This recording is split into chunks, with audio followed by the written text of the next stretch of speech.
আমার হাতে যে এটা দেখছো এটা একটা ড্রেসিনা, যেটা হচ্ছে পিঙ্ক জাতীয় ড্রেসিনা, তবে এর বৈজ্ঞানিক নাম হচ্ছে ড্রেসিনা মার্গারিটা। আমার কাছে এরকম অনেকগুলি আছে, এটা বাড়িতেও লাগাতে পারবা।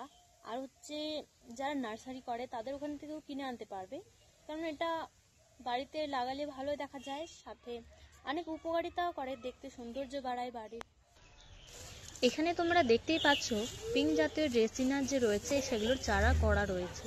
এখানেও মোট 4-5টি তো রয়েছে, তবে এগুলিকে লাগাবো। এখানে দেখো এখানে রয়েছে ড্রেসিনা নয়, তবে অন্য জাতীয়, এটা গুল্ম জাতীয়। এগুলোকেও ভালো লাগে দেখতে। আর এটা হয়তো তোমরা অনেকে চেনো আর অনেকে চেনো না, তবে আমি বলে দিই এটা হচ্ছে পাহাড়ি ধনিয়া। আমি এগুলিকে এই মাটি থেকে উঠিয়ে আমি টবের মধ্যে শিফট করব, তবে সেটা ভালোই হবে দেখতেও।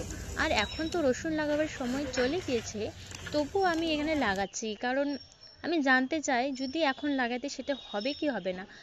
যদি সেই পরিবেশ মতো হয়ে থাকে তবে তা তো হবেই, তাও আমারও ভালো লাগবে যেটা আমি লাগিয়েছি সেটা হয়েছে, মনে আনন্দও হয় অনেকটাই।